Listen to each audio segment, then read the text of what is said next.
Class, Rick Smith. And welcome, brothers, sisters, working class heroes. This is the Rick Smith Show. Thanks so much for being here. Today on the big program, lots to get to, lots to talk about. Grifters, Super Bowl continues. 87 emails today. Count them, 87. Begging for cash because the FBI had the audacity to go looking for classified documents in the Golden Palace in Mar-a-Lago. 87. Let's talk fleecing the flock. I mean, there's a point at which you go, there's one thing, to fleece the flock. There's one thing to, to shear the, to go through. It's another thing to completely skin the flock. You got, but hey, money must be flowing, because they keep sending it out. Now, I love the responses. The responses are, oh, they're coming for you because they went after, I love the fact that they say this stuff with a straight face. Matt Gaetz, the troubled representative from Florida, actually man from Florida. I mean, the epitome of man from Florida. He tweeted out today, how many times is the deep state going to falsely accuse Trump of being a foreign spy? Well, zero. Zero. I mean, no. The key word being falsely. Because there's a lot of questions here. A lot of questions. And I know all the emails, and I went through the 87 of them. I did. I went because I wanted the main points.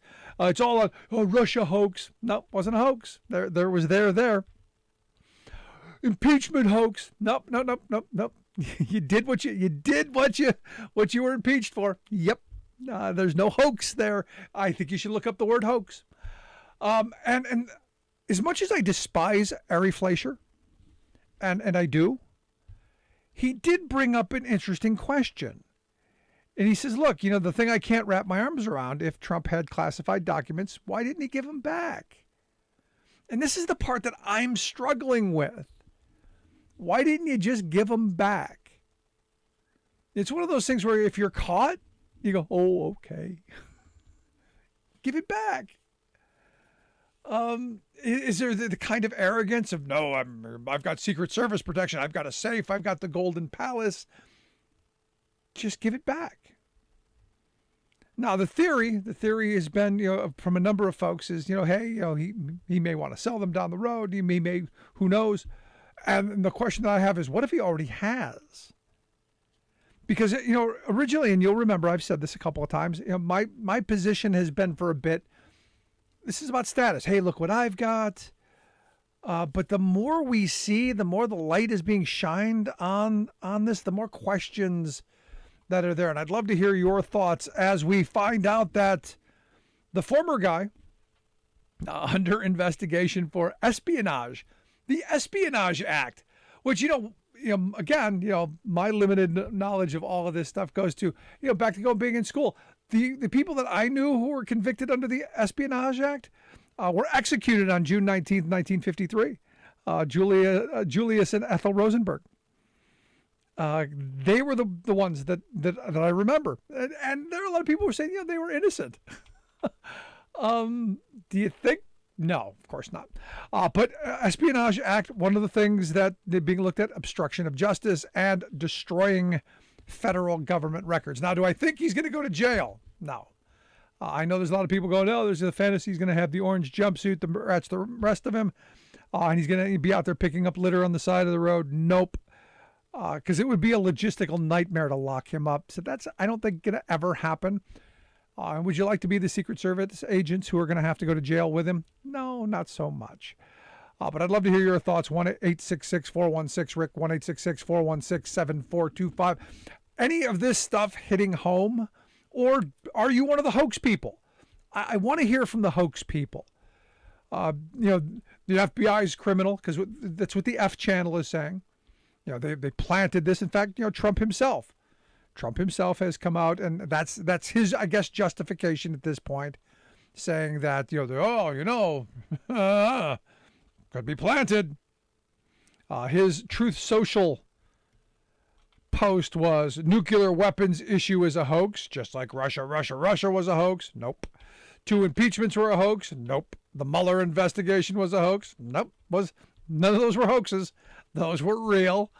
And much more, he says, same sleazy people involved. Why wouldn't the FBI allow inspectors of areas at Mar-a-Lago with our lawyers? I actually know a couple of cops who they don't allow you to walk around with them when they do this. Made the lawyers wait outside because they don't want people obstructing. But he said, planting information, anyone? Reminds him of Christopher Steele. I'm not quite sure how. But this is, again, planting the information in the heads of the flock who, again, are buying the hey, it's all a hoax. All of it's a hoax. Russia's a hoax. It's all a hoax. I mean, it's quite remarkable when you stop and when you think about it. 1-866-416-RICK. 1-866-416-7425. Want to hear your thoughts, questions, comments. Maybe we'll answer the phone next time. I love the defense. The defense is it's all about Hillary. It's all about Obama. This is the other part of this. It's the deflection. Again, because we've got to get that outrage from 2016, or her emails and the server, which have been looked into and gone over, and all of this. But you got to gin that back up. You got to get people all riled and deflecting away from the issue that we had a former president who potentially has nuclear secrets. Now, you go, is it possible? Is it possible that he was just defending the Golden Palace? That this was about maybe creating a nuclear weapon so that he could nuke hurricanes to stop, Mar-a-Lago from being flooded. I don't know. I'm going to do my Tucker Carlson. Just asking questions. No matter how stupid the question is, I'm just asking questions. Can't we ask questions around here? Let's go to the phones. Got Alice on one. Alice, how are we doing? We're doing. I was going to say tell you that was exactly what my husband said. The same thing you just said about, wanted to use it for the hurricanes. I think they're so absurd. I mean, again, I come back to no one would write this script. If you were writing even of a spoof movie, no one would write this script. Oh, absolutely. And I also love he can declassify anything he wants. I'm like, okay, he does what? Waves his hand and go, I declassify you? No. And poof, it's declassified? That's not how this game works. No, that's not how it works. Yeah, and that's, I'm looking at my husband going, really? Because we were watching, I don't know, some show, and then, they brought it on, and I was like, just turn the channel, and told my husband. But I said, I don't think they quite understand how this works. But over in the Washington Post comment section, I had to laugh today because the Trump supporter Q-nuts were out, and it was everything from planting it, Obama did it, Hillary was in on it. I was just like, ay, ay, ay. Again, I'm going to reiterate, we need to add an infrastructure bill that includes building mental health facilities. Hey, it'll create more jobs. You'll have a place to stick all these Q-nuts and whatnot.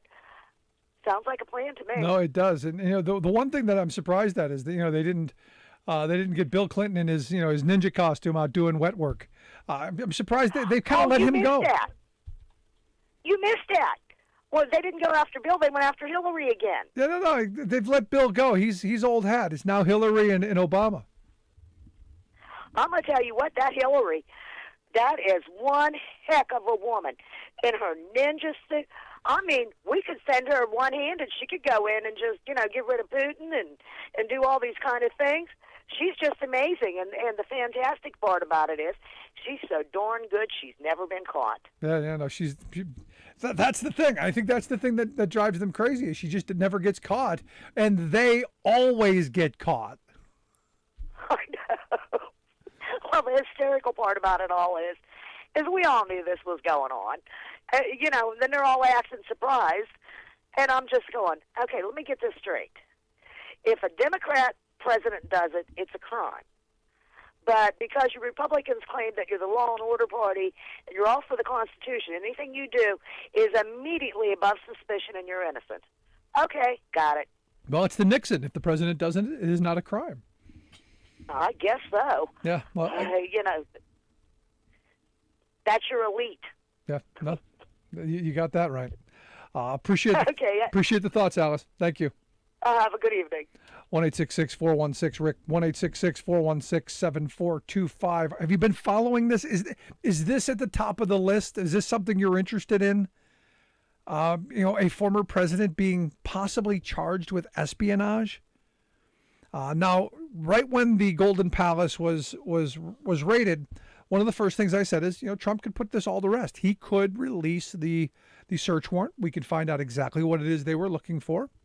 And that's what they did today. I'll tell you, a bit surprised, kind of, in a way.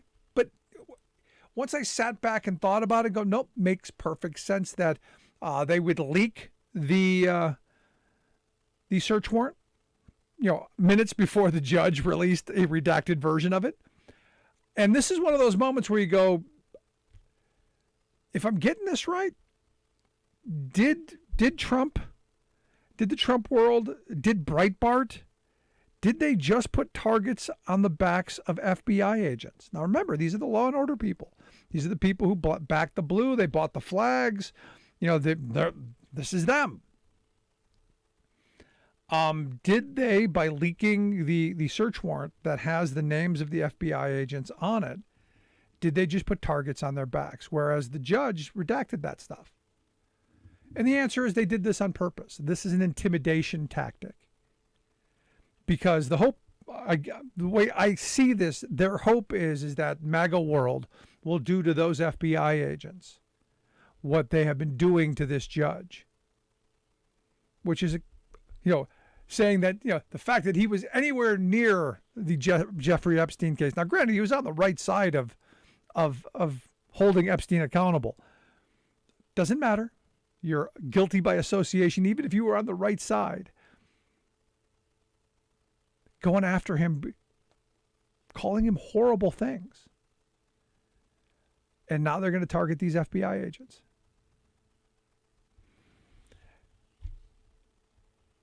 And that was by design. And the reality is when you go through this warrant, and I looked over it, the first story I saw is, it's overly broad. I'm going, no, they actually named the boxes they were looking for. They named exactly what they were looking for. Someone told them what was there and what was in it. They knew what they were looking for. None of this was by chance. And what I find interesting is that, and this is one of those kind of things that just makes you go, why? Why would you have all this stuff? But what I find interesting is the volume of stuff that they took. It was like they swept up everything. And the argument that I'm getting from some is, well, this was for his presidential library. And I'm going, no, you're not going to have the library there at the Golden Palace because he's never going to have common folk just come traipsing through. This was something more. And I think we're going to have to seriously look into the relationship with the Saudis. I think really going to have to look into the money that Kushner got, the money that Mnuchin got from the Saudis, the billions of dollars that were handed out, the relationship with Trump and the Saudis, also the Russians. And now look, this isn't the first time that Trump has misclassified or mishandled classified information. I mean, you go back to 2017 when, classified information about ISIS was revealed to Russia. You go, way to go, genius. And it was chalked up to him just being, stupid. To talked about nuclear submarines off the coast of North Korea to the Philippines president. Again, classified. Shut up. The commander-in-chief giving away our positions. And yet the right was, no, that's okay. He was just showing his strength. Leaked information. And it's one of these things where I'm hoping he doesn't get the presidential daily briefings. Because who knows what he's doing with them. He's tweeted out secret intelligence. There are approvals to the Saudis. There are all kinds of stuff that you just go, someone who shouldn't be near our national security apparatus. And something I think that should make him ineligible for a run for president. And I think that should not be that's something that's done officially. I think it should be something that's done by the voters, by people going, no, you shouldn't be anywhere near this stuff. You can't handle it. You can't handle it. 1-866-416-RICK. 1-866-416-7425. Want to hear your thoughts, questions, comments. Back after this.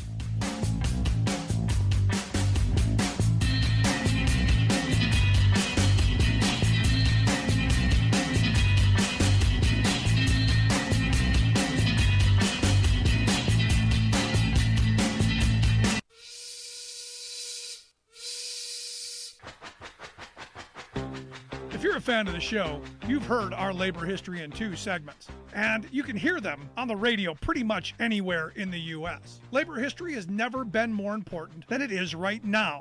So here's what we'd like you to do. Tell a teacher. Tell a teacher that labor history is important and that they can get digestible 2-minute lessons that are absolutely free. Free to download, free to use, free to share. Tell a teacher to go to thericksmithshow.com/history and help us put labor back where it belongs, in the classroom. Generations of American workers fought, bled, and died to build the American way of life. It's our job to keep their stories alive. Go tell a teacher that we're here to help them do just that. Find us at thericksmithshow.com/history today.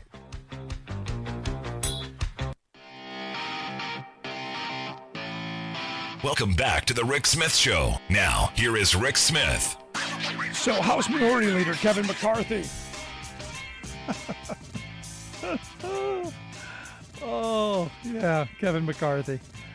Trying to do his best Ronald Reagan. Oh, Kevin. Kevin. What were you thinking? Oh, that's right, you weren't. Like Donald, Kevin loves the poorly educated. Because this might play with the poorly educated. In his attempt to wax philosophical, he, in opposition to the Inflation Reduction Act, he asked the famous question, is America better off today than they were 2 years ago? And that's the question. Are you better off today than you were 2 years ago? And the answer is yeah, for abso-blanket-lutely, because you know what? There's toilet paper in the bathroom. That simplest answer. Went to the supermarket. The toilet paper was on the shelves. There, it was there. They weren't selling it for $100 a roll on eBay. It's that kind of simple thing. I mean, we could go into all of the other stuff. I mean, the country was in the midst of the worst pandemic in a century, and the former guy made it worse by him being inept, and we can go through all of how horrible 2020 was. But to have someone with the lack of, I don't know, the lack of good sense, the lack of reference to go, are you better off today than you were 2 years ago? And I guess maybe the answer is yes. By all accounts, yes, we are better off. As a country, we are so much better off. World's better off. Do we have some problems? Yeah, we always do. There's always going to be problems. Inflation a problem? Absolutely. Things are coming down. We are moving in a better direction. But you're never going to hear that on the right wing. Because the outrage machine, You can't talk about good things on the outrage machine. No, no, no. Because, good things make you happy. Happy things don't allow you to be angry. And if you're not angry, well, you're not easily manipulated. And this is what's happened to a good portion of this country. And it kind of reminds me, if you've ever seen the movie I'm Gonna Get You, Sucker, the Keenan Ivory Wayans movie, where the hero of the movie goes to the revolutionist of the and he goes, you used to be the leader of 1,000 revolutionary members strong, and you used to be the people who were marching in the streets. You the angry. He goes, yeah, we were going to go down to this building, and we were going to protest the man, and we were going to do this, but they were hiring that day, and all the angry people got jobs, good jobs with good union wages and good health care and good pensions and opportunities to support their family and lead a great life, and they weren't angry anymore because they had opportunity. They had a hope for a future. Their lives got better. They weren't angry anymore. And this is what the right fears more than anything. They fear that you're going to do something with government that's going to make people's lives better. They fear that smart policy, good investment. Understand, the Republican Party for decades has told us that government can't do anything. Government shouldn't do anything. Government screws everything up. And then they turn around and, prove it when they're in power. But more importantly, when things go bad, it's who they blame. It's who they kick, because government doesn't defend itself. There's no defense there. So when I look at this and you go, yeah, I'm so much better off. And virtually everybody else I know is better off than we were 2 years ago. And it's going to get, in 2 years, we're going to be better off than we are now. Because of the investments that are being made right now. The fact that we're going to start doing something on the climate issue. The fact that we're going to get healthcare costs a little bit under control. The fact that we're investing in infrastructure, we're going to make things. The fact that we're going to be going after rich people. Get them to start paying their taxes so we can fund this stuff. And the thing that you can see the divide here. Small businesses overwhelmingly in favor of the Inflation Reduction Act. Overwhelmingly, because they understand what it's going to mean. It's going to mean investments in communities. It's going to mean, big corporations finally paying their fair share. It's going to mean a whole bunch of good competitive stuff. Big corporations and the industry lobbyists, not happy. Not happy at all, because their advantage is going to go away. Their massive advantage is going to tiny bit. For instance, the stock buyback thing. And they've been robbing us blind with this. They have to pay 1%. 1%. 1%. And that's too onerous. Too much. Needed to be much bigger. Much chunkier. And that's why we start tomorrow working to do more. Love to hear your thoughts. Email me, rick@thericksmithshow.com. But is your life better off than it was 2 years ago? Or are you one of those people? No, it was so much better when we were in lockdown and there was no toilet paper on the shelves. It was so much better back then when everybody was stuck inside. Yeah, that was better. I'm Rick Smith, and this is Labor History in 2. On this day in labor history, the year was 1955. That was the day Teamsters organizer, 28-year-old William Grammy, was kidnapped and beaten. Grammy had arrived in Sebastopol, California to help organize about 350 workers in local canneries, drying plants, and fruit sheds. The Teamsters had been on campaign footing for months in an attempt to win union recognition, higher wages, better working conditions, and benefits. They had lost a union representation election the previous fall after Sebastopol apple growers moved quickly to lay off union supporters. By January, cannery workers at Oscar Hall & Sons voted for union representation. The workers at Barlow Company would vote against the union just 2 months later. But by early August, the strike wave hit. Workers walked off the job at the Sebastopol Cooperative Cannery. More at 7 other area canneries joined them on strike in the days that followed. Grammy would later testify that he had heard reports weeks earlier of a grower threatening to have him killed within 3 hours should any strike actually take place. During the strike that would ultimately prove victorious, 3 men kidnapped Grammy outside the union's hall. He was driven along a rural road, tied to a pole, gagged, and beaten with a bicycle chain. Left for dead, he was found the next day and hospitalized immediately. But the union and the strikers remained undeterred. Before the strike was over, scab trucks attempting to haul apples to market were vandalized and burned, and scab drivers were beaten. 8 months later, the apple industry finally came to the negotiating table. By May of 1956, apple growers signed with the Teamsters. Labor History in 2 brought to you by the Illinois Labor History Society and The Rick Smith Show. For more information, go to laborhistoryin2.com, like us on Facebook, and follow us on the Twitters at Labor History in 2. Work your fingers to the bone. What do you get? Bony fingers. This 1960s song, mocking the vaunted virtue of working hard, is being sung today with new meaning by all kinds of employees, from factory workers to teachers, and even a few upper-floor executives.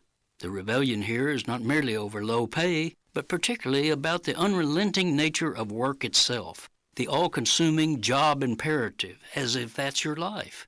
Go 40 to 60 hours a week, 50 to 52 weeks a year for half a century or more, then die.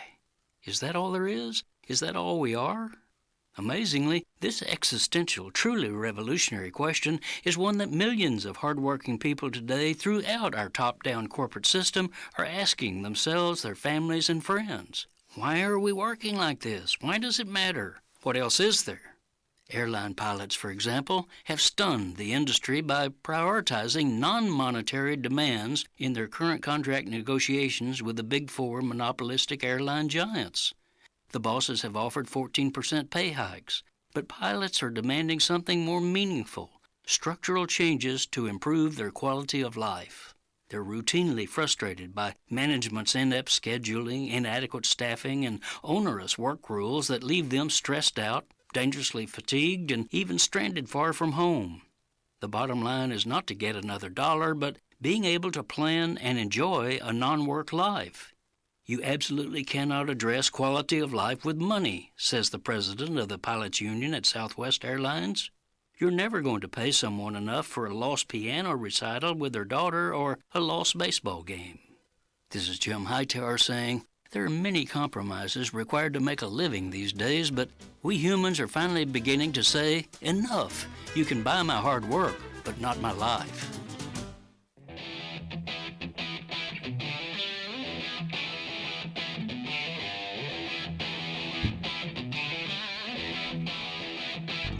Welcome back to the Rick Smith Show. Now, here is Rick Smith. So, are you better off than you were just 2 short years ago? Email from Janice says, well, of course we're better off than we were 2 years ago. Well, why wouldn't we be?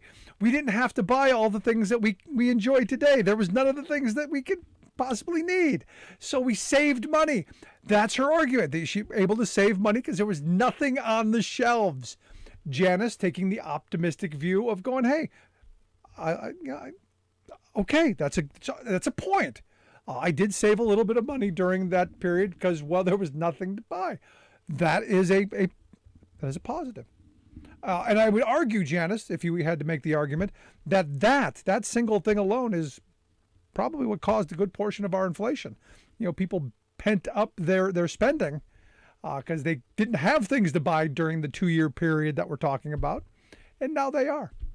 But thanks for the email. And if you want to email me, rick@thericksmithshow.com. And here to answer that burning question, are you better off today than you were just 2 short years ago? I've asked our good friend Kia Valkill to come talk with us. Kia is a senior reporter over at Career Newsroom, careernewsroom.com. Kia, thanks for taking time for us. You bet. Thanks for having me, Rick. So, the burning question. Are you better off? Are you better off than you were 2 years ago? Is it possible that you could be better off with all this crushing inflation, the gas prices that are just killing us, the climate that's burning us alive, the Joe Biden responsible for all this? How can you possibly be better off? I am unquestionably better off, and I think the nation as a whole is unquestionably better off. People are going to have their political talking points, but when you go from double-digit unemployment and thousands of people dying a day from COVID to 3.5% unemployment, people are still dying from COVID tragically, but it's a very different situation than it was 2 years ago. We have vaccines. People aren't shacked up at home all the time, and so it's a very different world. And legislatively, it's a completely different world. Instead of tax cuts for rich people being the only thing that got done in 4 years under Trump, we have, half a dozen major bills that have passed under the Biden administration. Yeah, no, and this is the amazing part of this. And while we're focused on, and sadly, while we're focused on the Orange Menace and all of the criming that happened during that period, Biden and the administration, they've been racking up some really enormous victories that any presidential administration would be thrilled to have. I mean, a massive infrastructure bill that for, during the Trump years, we had infrastructure week was like 100 weeks during his time. They actually got something done. We had got it done. We're going to start building stuff. Yeah. I mean, that was the running joke I think it was longer than that, but yeah, it's, that entire administration, they passed one major law that was a tax cut for billionaires and corporations. And, Biden has passed, again, half a dozen almost. The infrastructure bill is, going to repair roads and bridges and expand broadband, clean drinking water for people all over the country, improve airports. And everyone hates flying. Hopefully, the bill is going to make upgrades to airports. And that's just one bill. They've passed today, the House passed the Inflation Reduction Act, which is going to lower healthcare costs and drug costs for millions of Americans. It's going to make, clean energy stovetops and solar panels and electric cars massively more affordable for middle-class Americans and lower income Americans.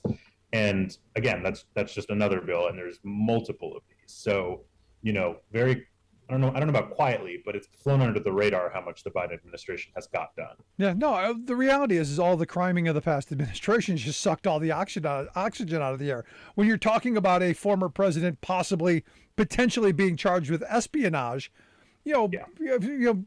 rebates on solar panels kind of loses its value.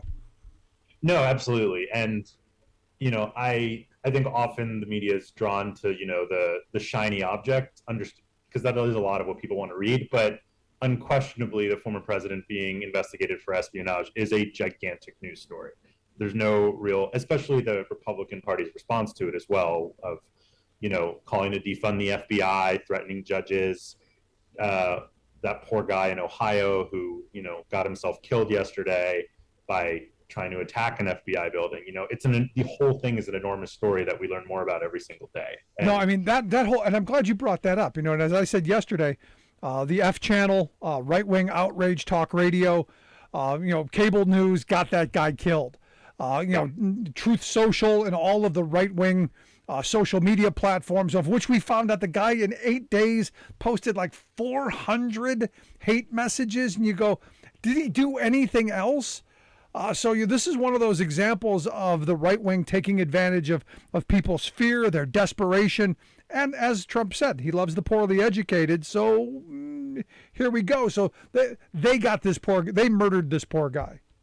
Yeah. I mean, Trump, Fox News, Truth, again, all those places, Breitbart, that entire ecosystem of right wing, you can't even call it news, let's say propaganda,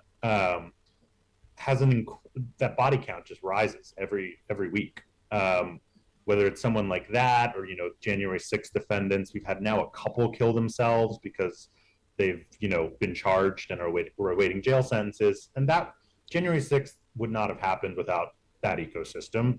The amount of COVID deaths that have happened would not have happened without that ecosystem. So they have blood on their hands, and Yep. I don't think that's going to get any better anytime soon. I suspect we're in for a lot more, unfortunately. No, I've said for a very long time that the GOP is a death cult, and this is what we can come to expect going forward, because they've all bought the hat. They've got the T-shirt. They're invested in this. And the response to, what is clearly, troublesome coming out of the Golden Palace, the response is it's all planted, it's all a hoax, it's all made up.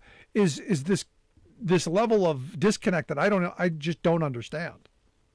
Yeah, I mean, it's increasing every single day. There's a new delusional explanation because the previous one gets, debunked by reality. But that goes to show there is no length that, the hardcore MAGA faithful won't go to defend Trump, whether that's Republican politicians or the really, devoted base. Like, they are in till the end. Yeah. Trump was prophetic when he said he could shoot someone and he wouldn't lose a voter. And I think he's probably lost millions of voters, obviously, because of how extreme and radical he is. But he's also, he's the leader of the Republican Party, and that's not going to change anytime soon. Well, the polling just yesterday, he got the most support by Republicans that he's gotten since 2020. This is the 2020 election. So his support is actually rising in the Republican Party, according to the most recent Morning Consult poll. You're listening to The Rick Smith Show. We're here with Kia Velke. He is the senior reporter over at Courier Newsroom, couriernewsroom.com, if you want to check out the work that he does. Now, in talking about the Inflation Reduction Act, Kia, I look at what the Republicans have taken out of this, and I look at Chuck Grassley, who thought it was a great idea to say that now the IRS agents they're gonna go in with AK-15s, ready to shoot some small business person in Iowa. You've got Marco Rubio sending out an email saying, the Democrats are going to hire 87,000 IRS agents to audit and harass people. That's what they do. That's their historic achievement. They focus on what's going to make the laptop liberals and the Marxist misfits happy. No, it's not about taxing rich people and using those resources to invest in healthcare and education and roads and bridges and things that we need. No. It's purely to make laptop liberals and Marxist misfits happy. Yeah, I mean, it's just pure nonsense. They're looking for anything they can find to attack that bill because it's incredibly popular. All of its measures, if you poll Americans, huge majorities approve of the government negotiating the cost of prescription drugs, lower healthcare costs, climate provisions that are in it, taxing the rich. It sets a minimum tax on billion-dollar corporations. That's enormous. And the fact that didn't exist before is crazy. But they need something to attack that bill with. So they know everyone hates the IRS. No one enjoys the process of engaging with that agency, even though it has to exist. The government needs taxes to fund things like healthcare and education, like you said, that benefit the majority, that benefit us all. If you use a public school, a public library, a public park, a bridge, a road, that's funded by taxes that are collected by the IRS. And over the past decade, that agency's budget has been cut by more than 20% because of cuts demanded by Republicans. And they've lost, I believe it's 50,000 IRS employees in the past 5 years. That's crazy. So they're hijacking, they're lying about what this bill does. And they know that people don't love the IRS. So that's an easy way to try to lie and spin and get people really riled up over total nonsense. And look, they've been going after the IRS on the right for a very long time. You go back to the Tea Party groups who said, oh, the IRS, they're victimizing us. They're targeting us. No, they're targeting you because you were breaking the law. And the reason they weren't going after anyone else is because they weren't. That's generally how this works. Yeah. And look, there's absolutely, the IRS is not perfect. I'm not going to stand here and cape for the IRS. They do, they need to audit rich people and billionaires more. And that's just factually true. And it's heartening to see the Treasury direct them not to increase audit rates on anyone earning under $400,000 a year after this bill is passed. Because, anyone running a mom and pop, hardware store, ice cream shop, they don't need audits. It's the billionaires like Peter Thiel who need audits. It's the folks at, hedge funds and Wall Street and Amazon that need to be audited. And this bill dramatically increases funding for the IRS to do that. And also just to make it easier for people like you and me to pay our taxes and get our refunds. I have had to deal. I've tried to get through the IRS like half a dozen times this year on the phone for an issue, and never find someone on the phone. It's impossible. Yeah. No, this is what the right-wing attack on government has gotten us. We saw this during the pandemic when you're trying to get a hold of someone for unemployment compensation or something else. They have so neutered government, and to steal the Grover Norquist quote, they want it so small they can drag it in the bathtub and drown it. And we're almost there. They've automated and privatized and done all of these things that people have struggles with their government, and it's easy to hate them then. Yeah, I mean, like you said, it's a 50-year, arguably longer plan post the New Deal, where if you weaken something enough, if you cut taxes enough for billionaires and corporations, and you create a government that isn't effective in a lot of ways, of course people are going to turn against it. And that's the whole point. They want to privatize education. They want to privatize public social security, because then it's just the wealthy get wealthier, and the quality of the services get way worse. And that's the plan. They're pretty honest about it. So and you're right, we have gotten to a pretty grim place, but optimistically, between the Inflation Act, the CHIPS Act that was signed into law earlier this week, the infrastructure bill, the investments from the American Rescue Plan, the gun safety bill, which invests $10 billion in mental health, that's a lot of investments in communities, in industry, in manufacturing, in research, to hopefully help, rebuild a lot of what's been lost. There's still work to do, but it's huge. No, it is huge. And hopefully, because I get this thought in my head that as people's lives get better, the anger level will subside a little bit, and that, when you have a future to look forward to, maybe you're not going to be as angry and crazy, but yeah, we'll see. Yeah, we'll see. I mean, there's such a large percentage of the population is now just in an unreality with the right-wing ecosystem that I personally don't know how you get them back. I think this is a good start, and I think ultimately, you have to offer them an alternative that's community-based. People need community, they need purpose, and right now it's those media outlets stirring up resentment, and then militias and extremists taking advantage of it. It's that stuff. And look, it's the good work that's being done. Now, I look at this Inflation Reduction Act. I wanted more. I know a lot of my friends who are on the left, they wanted more, but this is a good start. The fact that we're going to start negotiating for a number of prescription drugs, that is a big thing. Capping for Medicare recipients, insulin at $35, huge. But here again, and this is where I want to finish up, because I don't understand why that didn't go across the board for everyone. I don't know why Republicans choose to take the stands that they do. I look at the PACT Act. What was the point of taking that stand at that moment? What was the point? The mean-spirited taking a stand on, okay, we can let Granny get the $35 insulin, but everybody else, screw you, you're paying $300-400 a month. I don't get that kind of meanness. Yeah, I mean, I don't either personally. I think, on the PACT Act, I think it was a hissy fit in response to news of the Inflation Reduction Act. Happened the same day that Manchin announced he had that bill ready. And Republicans do not like to lose. Clearly, as we've learned in the last 2 years, they refuse to accept defeat. And so they tried to sabotage burn pit victims who were veterans who fought for this country. And that bill ultimately passed, thankfully, and I don't think that's a particularly smart fight to pick, and I don't think it worked out well for them. But, like you said, with the insulin vote, it's just they claim to be trying to transform to the party of working people. Josh Hawley says things like that, but 43 Republican senators voted against making insulin more affordable for millions of Americans, and that's indefensible. You can't sit there and tell me there's any logic behind that beyond either corruption or cruelty. Yeah, if they're the party of working people, boy, we've got problems. Because as I always say, Republicans hate working people, and it comes out in the policies that they move forward. It's just that simple. But Kia, I appreciate you taking some time for us, sharing your thoughts.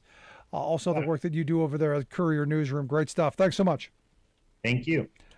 Good stuff. Love to hear your thoughts. You can email me, rick at thericksmithshow.com. You got any thoughts, questions, comments? 1-866-416-RICK, 1-866-416-7425. This is The Rick Smith Show, where working people come to talk.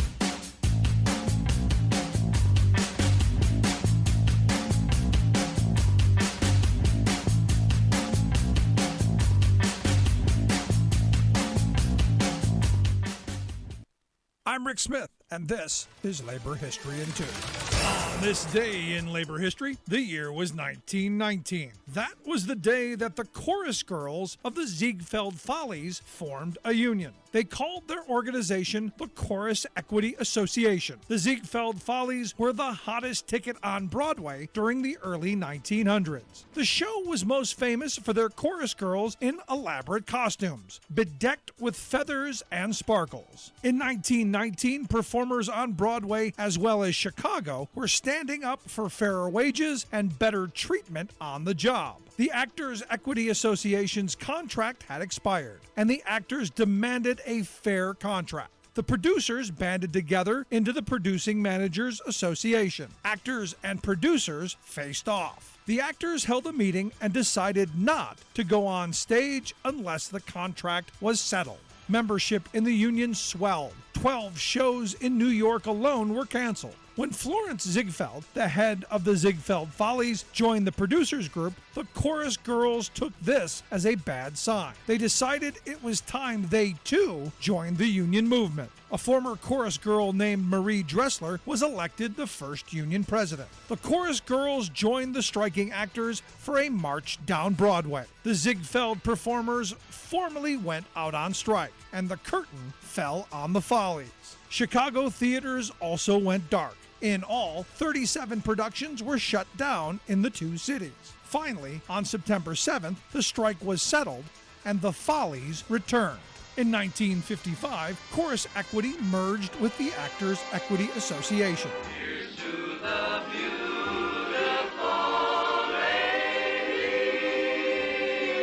ladies. Labor History in 2 brought to you by the Illinois Labor History Society and The Rick Smith Show.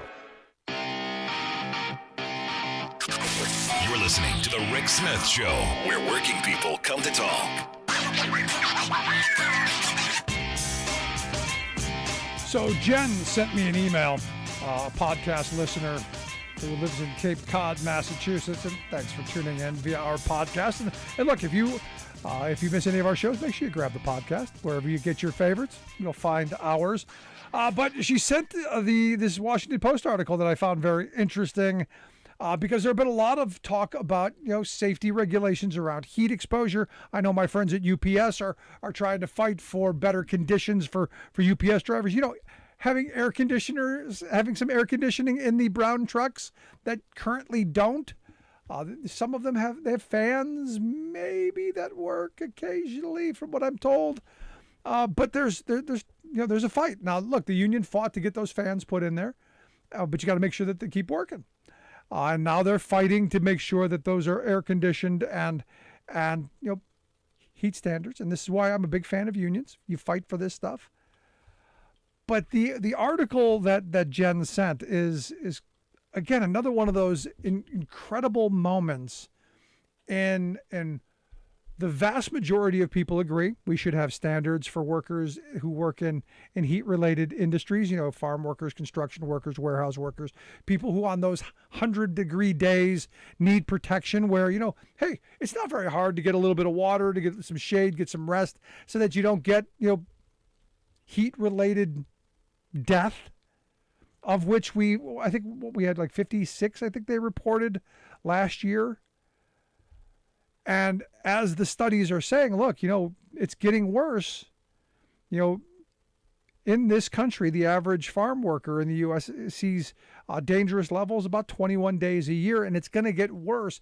If the planet warms by 2 degrees, that's going to nearly double the number of unsafe working condition days. So we've got to be thinking down the road, because clearly we're not going to do enough to address climate change. So we've got to start talking about how do we protect workers in the workplace. As they pointed out, the BLS, the Bureau of Labor Statistics, shows that heat exposure kills on average 40 workers a day. They said 56 in 2020. There are thousands of people injured. Now, those are underreported because guess what? Vast majority of people who work in agriculture, home construction, they're not the documented type. So they end up being the ones who, never get reported on. Now, other countries have it. Germany, Spain, they've got, maximum temperature rules for workplaces. China has a measure to prevent heat stroke indoors and outdoors for workers. China! We do not have a national standard. Now, the administration's working on it, and I give them credit for that. It usually takes years to get one, but I'm hoping it comes quicker. Some states have been doing, because it's all about the states' rights. There are only a handful of states that have done this. California, Washington, Oregon, Minnesota. They've got something of regulations, but nothing that I would say would be, write home about. Now, the argument from the industry groups is, it's going to cost us money. The right-wing argument, if it's, job killers, job-killing regulations. Or the other business argument, no, we don't need a regulation. We don't need rules. We don't need laws. Trust us. Trust us. We'll take care of it. Oh, yeah, trust us. One of the people, the CEO of the Associated General Contractors of Virginia, actually says to come up with the standard that Virginia wanted to, said it's unreasonable and unnecessary. I love this. Employees in Virginia are acclimated to the environment and less impacted by higher temperatures. The proposed rule, he says, would be very disruptive. Now it got shot down. My favorite response, and this is the one Jen said you got to look at. The National Cotton Council. The National Cotton Council, they wrote that many of the heat-related issues aren't caused by actual work, not by farm work or poor management or conditions or any of that, but instead, quote, result from the modern employee lifestyle in an advanced 21st century global economy. It's a lifestyle. They pinned the workers' inability to withstand high temperatures on present-day luxuries such as air conditioning and Americans' sedentary lifestyle. It's you're lazy and stupid. That's the reason you get heat exhaustion. That's the reason. Now, that may be true for me if I were to go out and be a farm worker. I'm not. You're not going to catch me out in the fields picking cotton or anything else. People who do come to this country should be protected. And to say that the reason that their dropping of heat exhaustion is because I have air conditioning is ludicrous. But again, it's about the division. It's about the distraction. It's about keeping us stupid. Going, yeah, that's what it is. It's yeah. It's not about going, no, some reasonable things like making sure there's enough water close enough, making sure there's some shade when they need a break, making sure that they can get a break. But remember, any of these rules, any of these ideas, the water, the break time, the shade, all cost them money. And if it costs them money, you can't have it. Because at the end of the day, it's about business. And business is about what? It's about profit. People don't matter. Which again is why we need strong unions to stand up for people over profits. Because corporate America doesn't care about you. It cares about profit. That's it. Bottom line.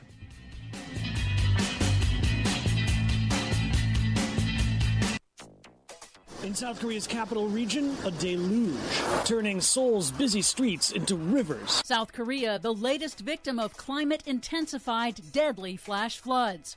Last month, one of the hottest Julys ever recorded. Tell me about it. Plus, protesters gathering outside factories like Heineken and Coca-Cola, demanding they reduce water use and redirect it to citizens. Mexico declares state of emergency over intensifying persistent drought. All of that intensification and more straight ahead. From BradBlog.com, I'm Brad Friedman. And I'm Desi Doyen. Stand by for 6 minutes of independent green news, politics, analysis, and snarky comment. Among other things, the bill provides tax credits to boost solar panels, batteries, and other technologies, and also makes it costly to emit methane.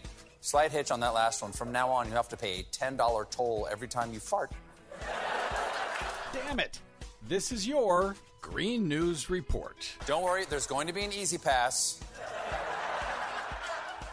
You're not going to like where it goes. Okay, Desi Doyen, I thought we passed the climate bill. I thought this was all supposed to be solved by now. We haven't passed it yet, and no, it is not solved by now. Damn it. South Korea this week is the latest country to be hit with record rainfall and deadly flash floods. The capital city of Seoul was deluged with as much as 18 inches of rain in a single day, triggering catastrophic flash floods that killed at least 10 people. Another 1,000-year flood. They keep coming, day after day after day. The flooding inundated homes, roads, and subways and cut power, forcing hundreds to evacuate. South Korea's president cited climate change in calling for improvements to the country's flood management system. Good. But rain is a precious commodity in Europe, now in the grip of one of its worst droughts ever recorded. Barge traffic on waterways is effectively halted in some regions as rivers run dry due to weeks of baking temperatures and scant rainfall, disrupting transport of goods worth $80 billion a year to regional economies. Officials in Britain warn that the country is on the brink of a vegetable shortage because crops have been ravaged by the summer heat wave. In Mexico, much of the northern part of the country is under extreme drought, forcing officials to implement water rationing in major cities and water deliveries by truck. Just a little preview of what may be coming your way soon. NBC reports that anger is growing in the region over multinational beverage companies with bottling plants like Coca-Cola and Heineken that are extracting billions of liters of water from public reservoirs. NASA scientist Benjamin Cook confirms that, yes, this is climate change. Droughts and intense droughts and drying trends are all very consistent with what we expect with climate change. So these big beverage companies are just taking the public's water, selling it off, and meanwhile, the public doesn't have enough actual water to drink? Exactly. Brilliant. Meanwhile, Europe's climate monitor, Copernicus, announced that July 2022 was the third hottest July globally since record-keeping began in the 1880s. Only the third? Only the third. Summer 2022 is likely to rank as one of the 3 hottest years on record globally and has unleashed deadly extreme weather disasters across the globe.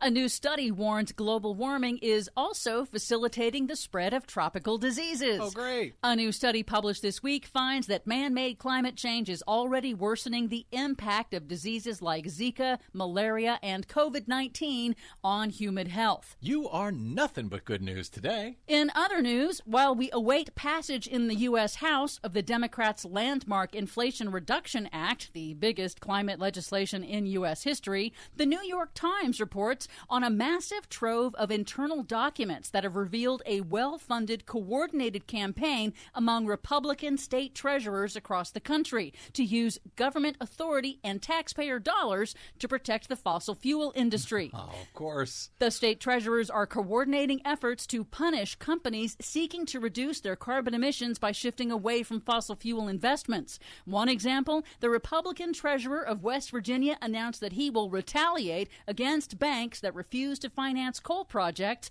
by barring them from state government contracts. Elected officials using the government to go after private companies if they dare take action on climate change. That's exactly what they're doing. Wow. Finally, some good news. A sunken oil rig owned by Taylor Energy off the coast of Louisiana has been spewing oil into the Gulf of Mexico since 2004. Taylor Energy is now liquidating to pay over $400 million in cleanup costs. And in Australia, newly elected Australian Prime Minister Anthony Albanese has set a new, legally binding national target to cut greenhouse gas emissions 43% by 2030. It's Australia's most meaningful climate legislation in decades.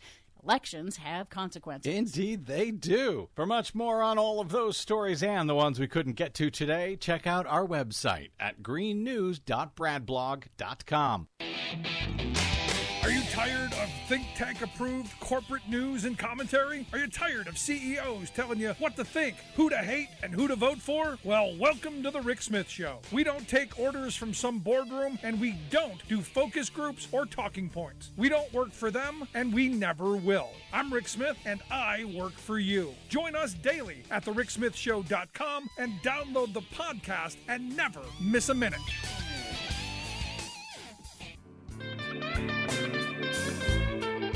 Welcome back to the Rick Smith Show. Now, here is Rick Smith. Can't get it out of my head.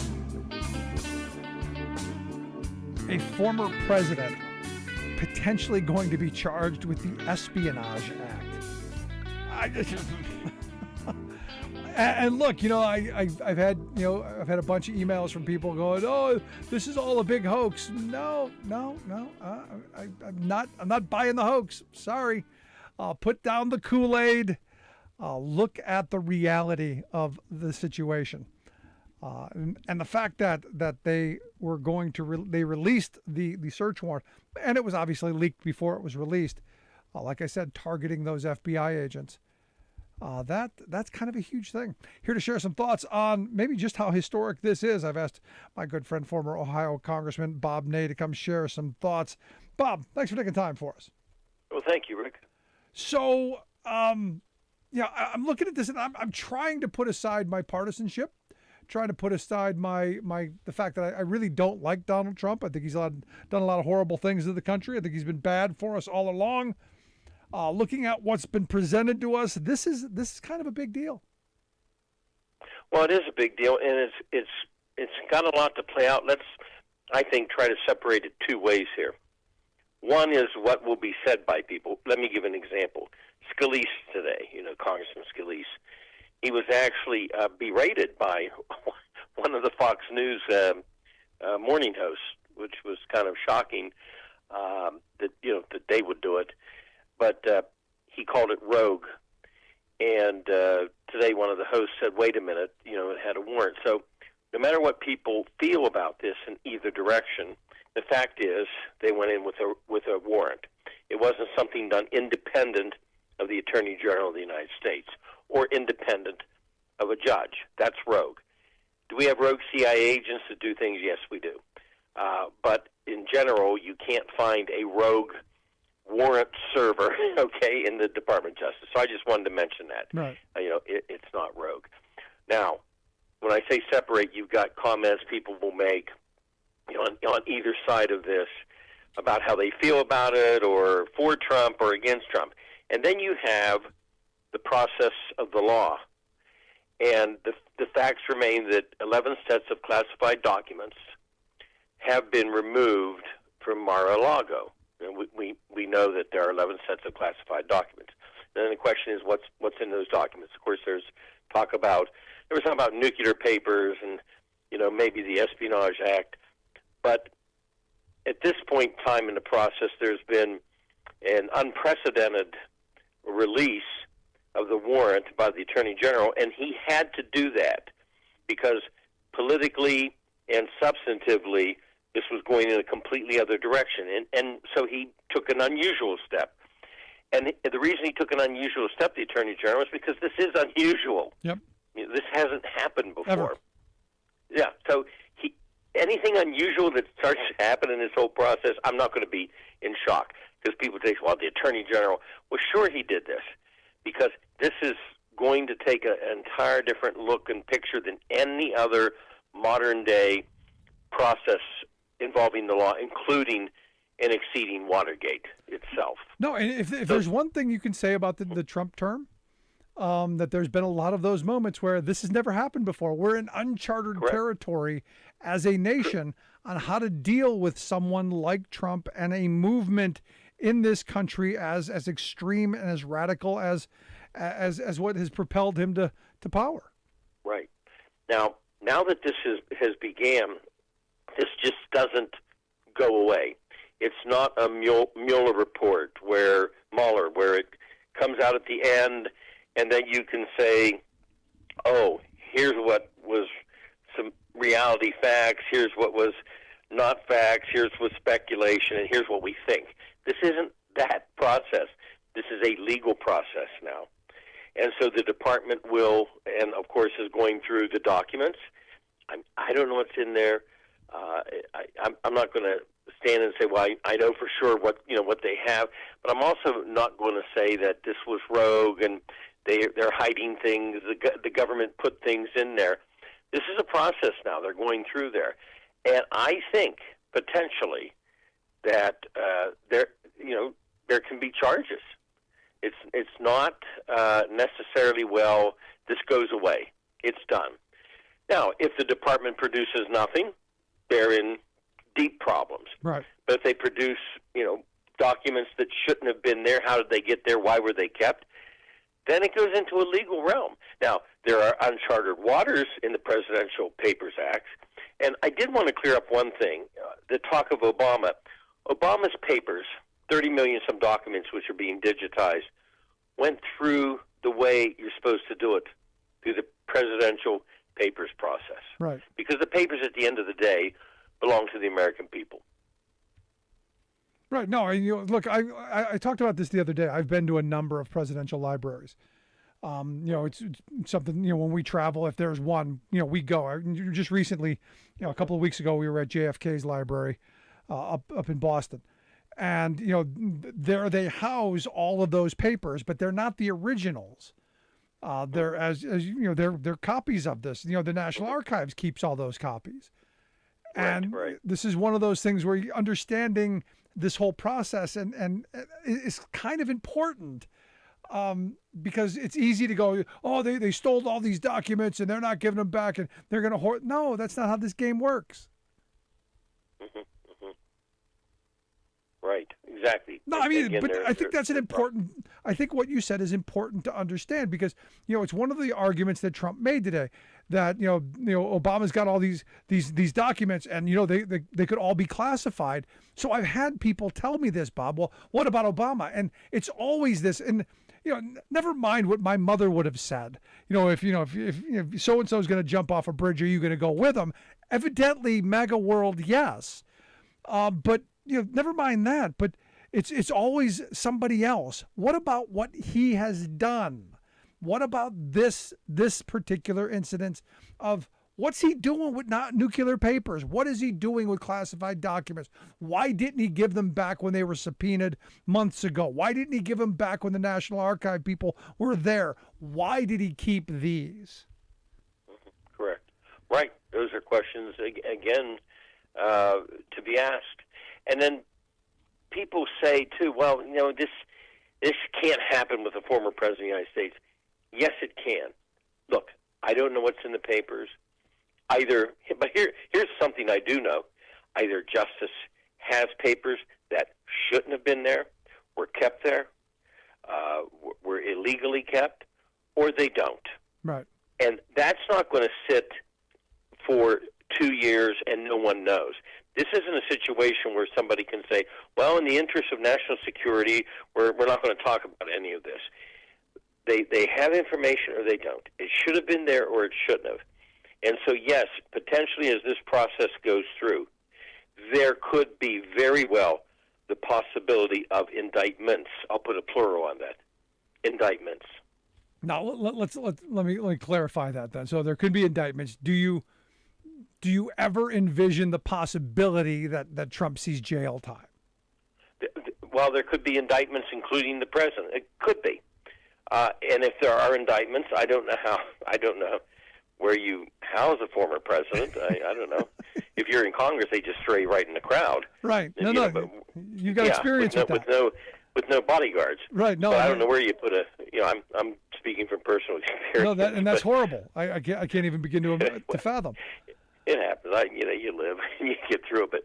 But the thing is with former president, if you're indicted, if you're found guilty, what happens? There's a process in America. I understand Edward Snowden needs a roommate. And look, Trump's got a good relationship with Putin. You don't like Edward Snowden or what? Well, isn't Snowden? Isn't he being charged under the Espionage Act? Wasn't that part of? Yeah, I said you don't like him. You're going to put Trump with him. That's what I said. No, they're in Russia. It could be a move. I don't know. But in all seriousness, this is now to the point where this one isn't, like I said, an investigatory report, a January 6th committee report you can debate.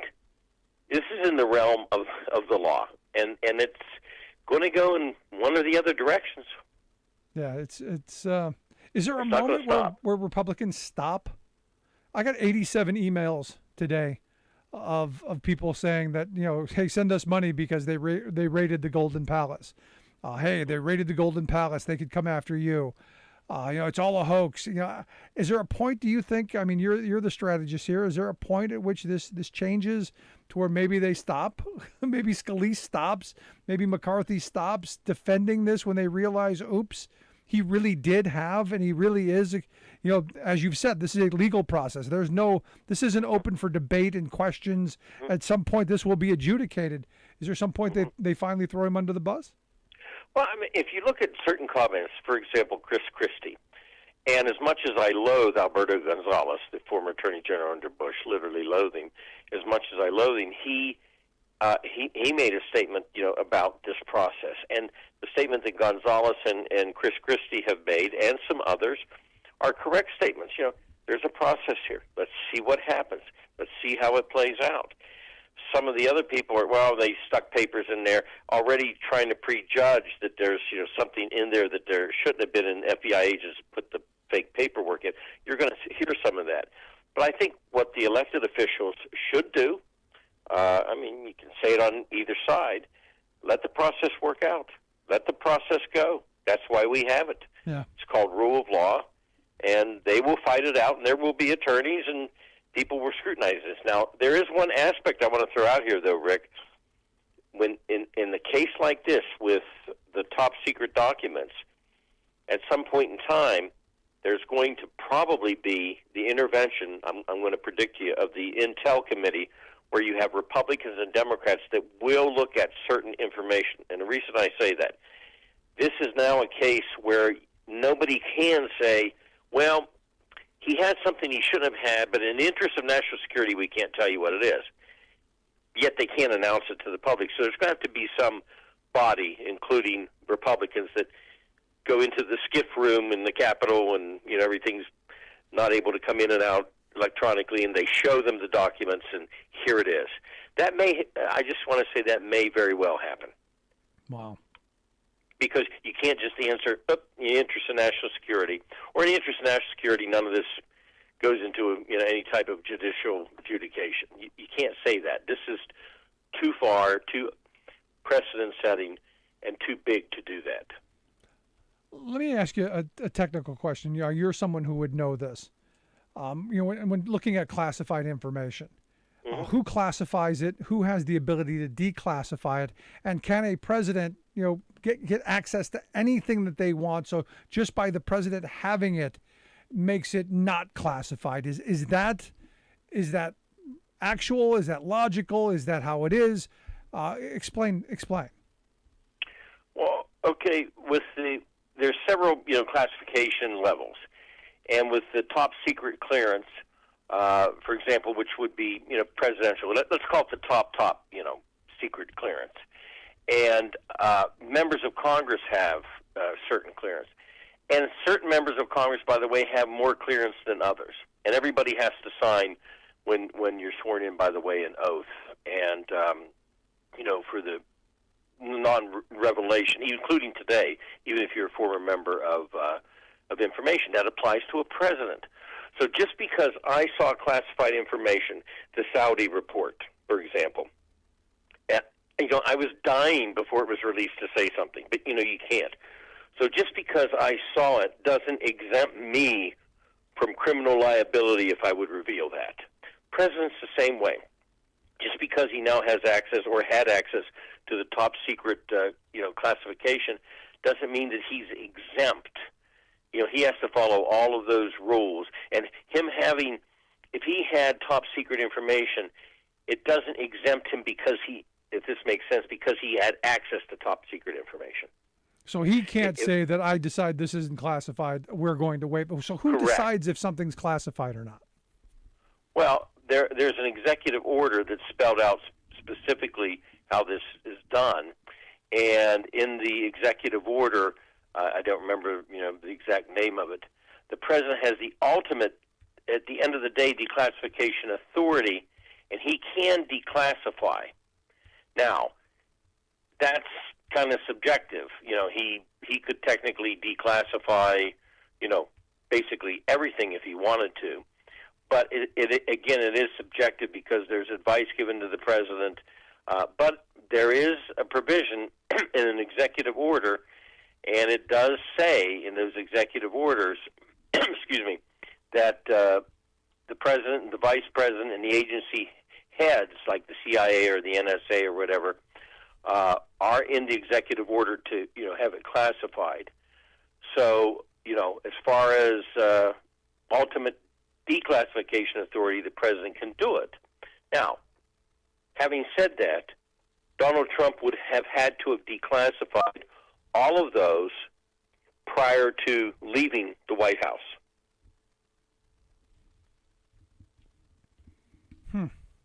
See what I mean? Is it possible he did? No, because they then wouldn't have went as classified. Okay, there we go. Yeah. So last bit on this. I'm not an illegal eagle, but I know enough about the executive order. No, that's the question I wanted to get to. The other thing, the last thing I wanted to get to on this is the fact that they're claiming things are planted tells me that there are things there. That I was speculating on that today. I had the same thought. Here's another thought I have, and this is pure speculation. I just want to state that right now. If you are going to the former president of the United States' residence, and if you're taking out material, there is nothing illegal about the taping of that as a chain of custody command from the time you go in to the time you leave till the time the boxes are open. There may be a video record of this, is what I'm saying. Right. No, I wouldn't doubt that. I would think there would have to be a video record. I would, if it were me, I would make sure that everything was videoed, because that's just how crazy things are. Finally, I wanted to get your thoughts. Kevin McCarthy on the floor today, arguing against the Inflation Reduction Act, asked the question: are you better off today than you were 2 years ago? So I got to ask you: you better off today than you were 2 years ago? Me personally? Yeah. Yeah, I am, because I paid down a lot of my debt. And I would argue you probably got toilet paper. Yes, I have toilet paper. Yeah. and paper towels. And paper towels. And hand sanitizer. Yeah, there you and go. I didn't have to fight to get it. There you go. See, so just on that vein. But isn't it kind of a dumb question to be asking? Because I think virtually everybody is better off than they were 2 years ago. Now, we've got some struggles. We always have some struggles, but I think it's kind of a dumb question. I know he was trying to be Ronald Reagan of the moment, but it fell short.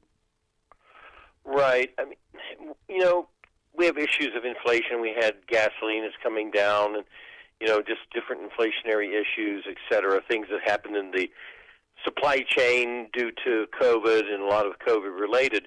So there's issues to get through. But I think asking that generic question is not one to ask when there are right now a surplus of jobs. Yeah.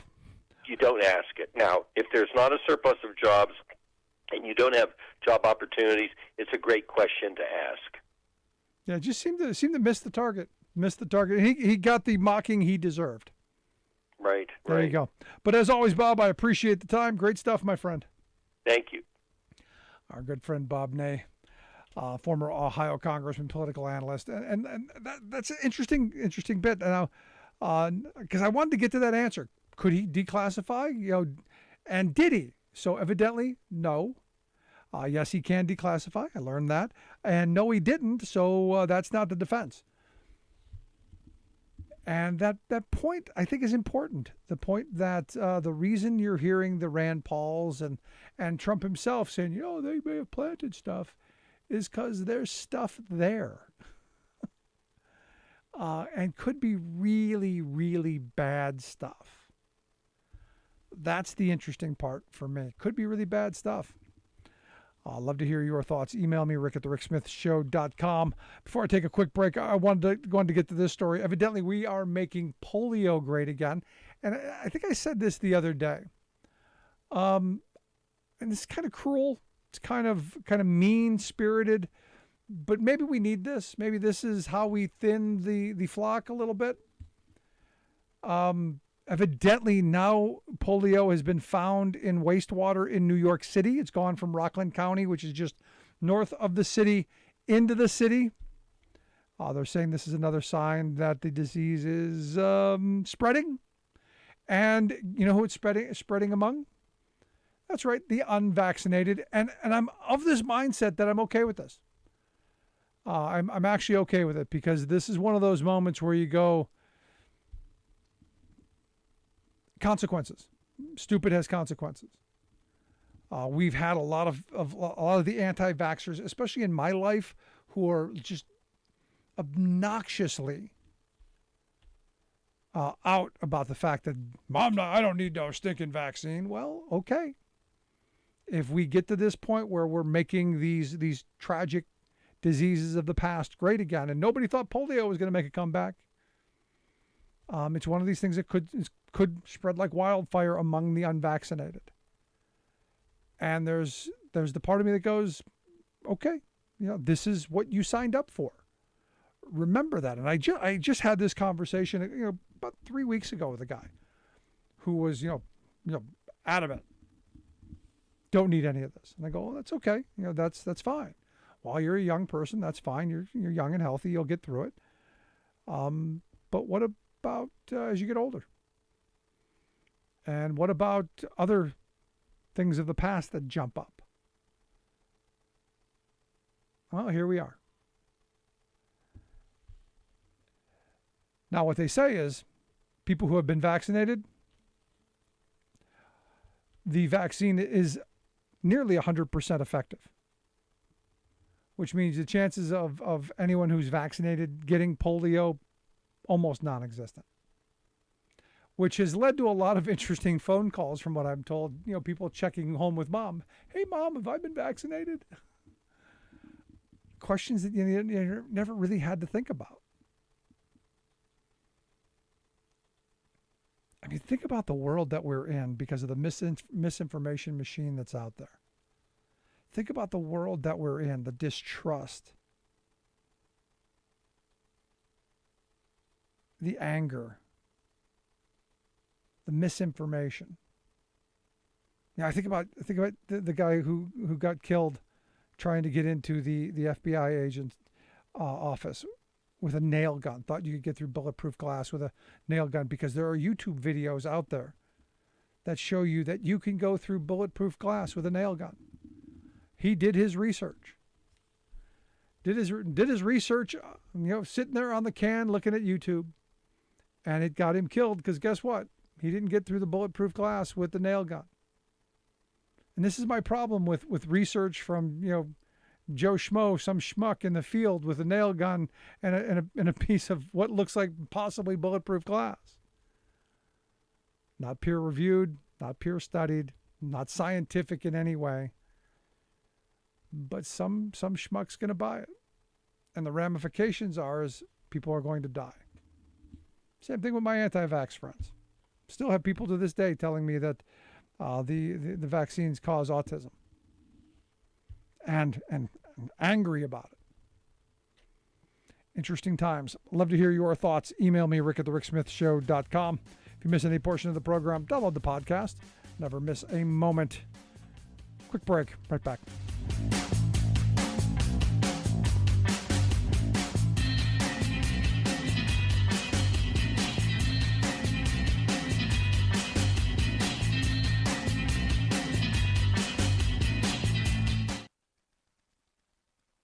I'm Rick Smith, and this is Labor History in 2.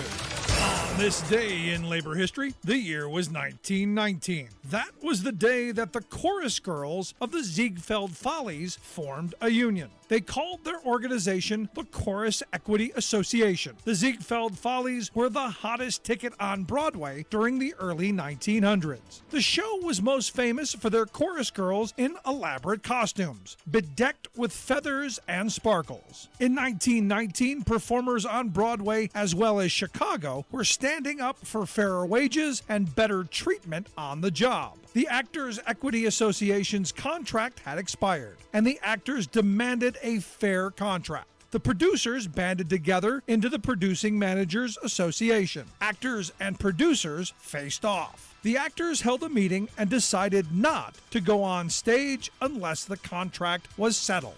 Membership in the union swelled. 12 shows in New York alone were canceled. When Florence Ziegfeld, the head of the Ziegfeld Follies, joined the producers group, the chorus girls took this as a bad sign. They decided it was time they, too, joined the union movement. A former chorus girl named Marie Dressler was elected the first union president. The chorus girls joined the striking actors for a march down Broadway. The Ziegfeld performers formally went out on strike, and the curtain fell on the Follies. Chicago theaters also went dark. In all, 37 productions were shut down in the two cities. Finally, on September 7th, the strike was settled and the Follies returned. In 1955, Chorus Equity merged with the Actors Equity Association. Here's to the beautiful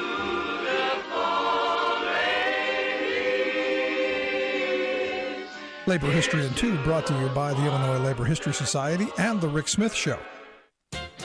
Work your fingers to the bone. What do you get? Bony fingers.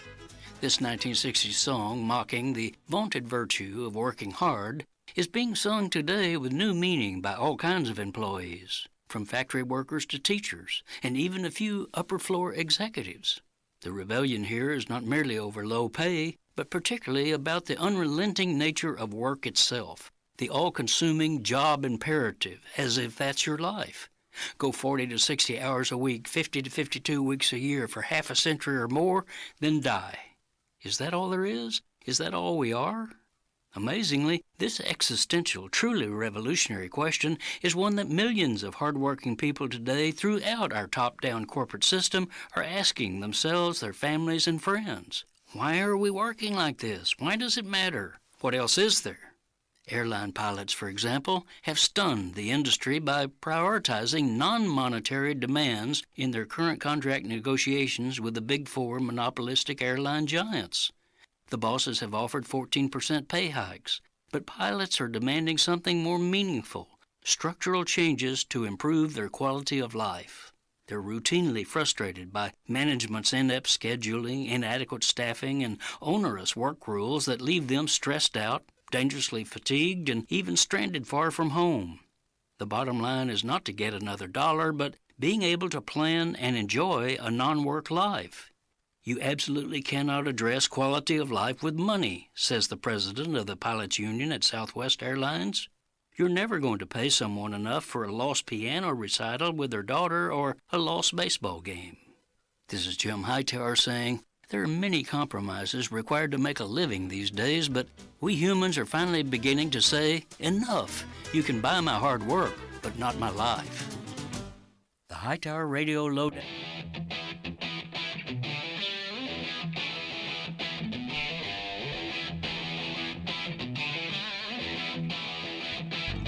Welcome back to the Rick Smith Show. Now, here is Rick Smith.